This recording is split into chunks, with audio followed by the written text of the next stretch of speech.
So you're launching Motion Builder. And so on the OptiTrack side, there's the motive icon on the desktop. You click on it, and the first thing that appears is Quick Start. And we are going to perform, like every time you come into the space and with a new project, we're going to perform a camera calibration. And we're going to see what is wanding and how do we set the ground plane. The first thing to know is that we have the system with 16 cameras, but the 16 cameras are not recognizing their position in relationship to each other. And that's the first step we're gonna do is by calibrating the space, the cameras will know where they are in relationship with each other. The cameras react to a reflective marker, and the first thing to do is get rid of any other reflective surfaces. So on this side, we see that our reflective surfaces that are not our markers.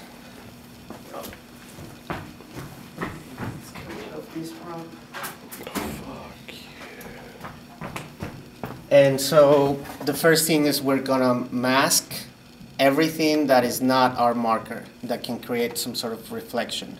So all of these points that are shiny, those are noise or dirt. So we mask them so the cameras don't confuse them with the markers. Yep. So by clicking on the right side, there's mask visible, and we click here and we get rid of all of those spots that are making noise. And now we can start calibrating the space. In OptiTrack, it's called wanding. And where did you click to kind of clear the space out again? Sorry. Mask visible. Mask on this visible. side, on the camera calibration, the first step yeah. is mask what the system might confuse the markers with. So we mask visible, we click on it, and then all of this turn red. All of the spots that the system thought it was reflective spots.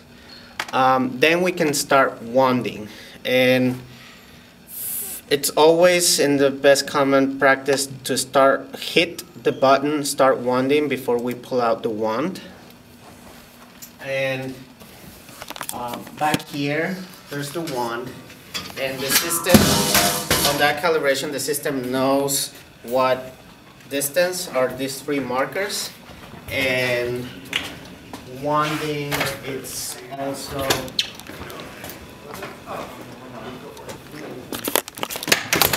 close that so you can take a look. So wanding means pretty much blessing the space and filling out with data all of the space that is around. So if you look at this side in the computer, you will see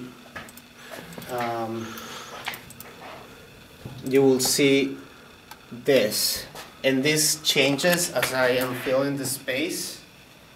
I'm filling the space, and all of those cameras and those boxes should be receiving data and telling the system where the markers are in the relationship of the camera. So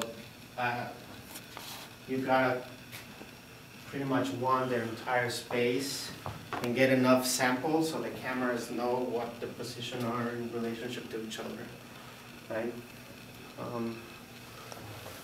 You can see that the visual representation is, you don't have to make a solid color out of it, you just have to try to get rid of all of the black areas. So the marker should be wanded all around the space.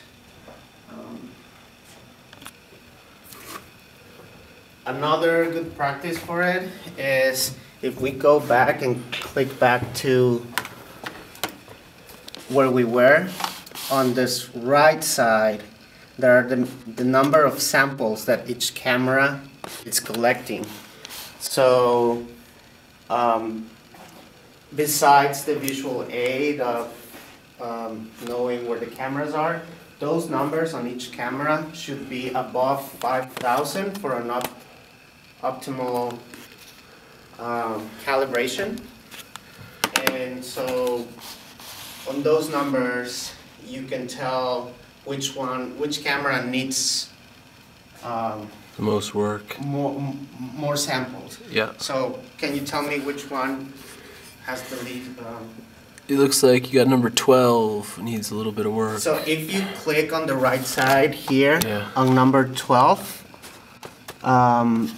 if you click on it, then the cameras show you where 12 is, because 12 turns yellow. Cool. So that's where the camera knows. If you click on it, you can see it there. So you see that 12 needs more data, so you calibrate the space around 12. Like you want around 12. So it seems like it's pretty good, maybe 11. So if we click 11, where is 11? 11. Oh, this one, yellow. So 11 here.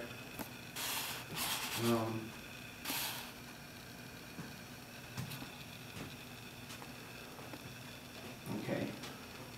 So all of those should be close enough to have a good calculation. So the next step is press calculate. And this is gonna start processing all of the samples that we got with the wand.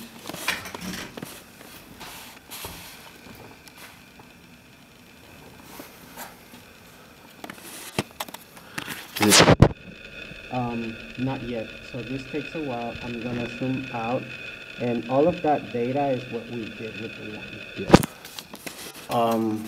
That's the tracking that we did with the wand.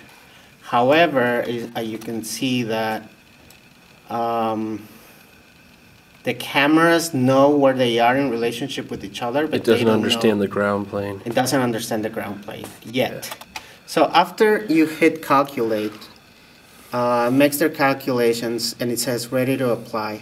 So we have an exceptional result, and we apply. And as I said before, the cameras know exactly where they are in relationship to each other, but not the ground. And for that, we have this other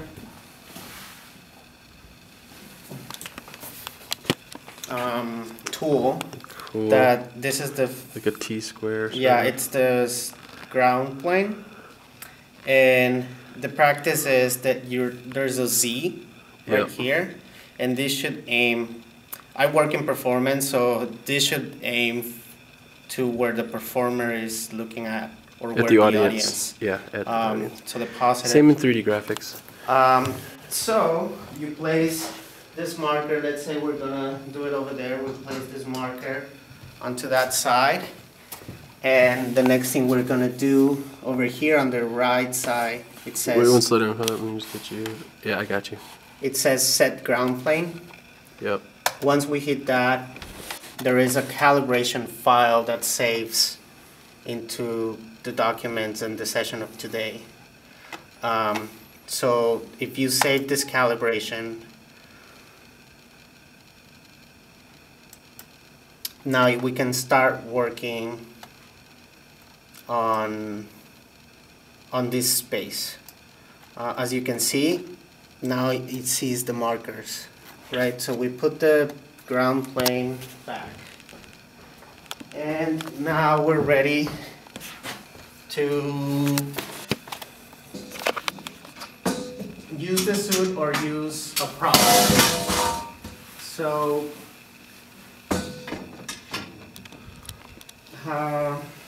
let's just do a prop first.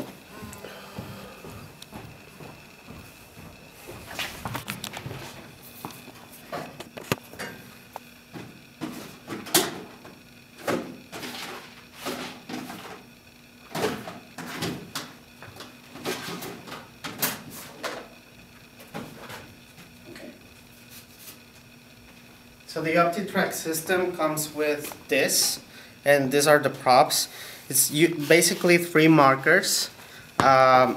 that need to be in different positions if you're using more than one prop. So these branches have different lengths and positions, so the system will know that this prop, it's different than this prop, even if it sees the same 3 markers.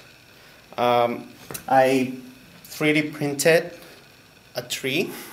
Cool. Because we need more props for a project that we're working on. So I 3D printed a tree, and now we can save this prop, and the system will know the distance.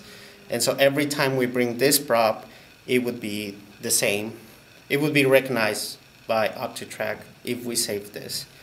And so if you come back to here, you can see only markers, the marker points over here, but you don't see, you only see markers. The way that you create a prop, it's by creating a rigid body, and you create a rigid body by selecting the points, and you go here, and there is a rigid body properties. So you hit that, and now you create a rigid body from selection. And now every time we bring in this prop, like this rigid body, we can say, we change in the properties, and we can say, for example, in your video game, you have a mirror. So now you bring in this, and the system will know that it's a mirror, and if you connect it to your game engine, to your mirror, every time this comes out, you will see it as a mirror. The system will recognize it all the time. So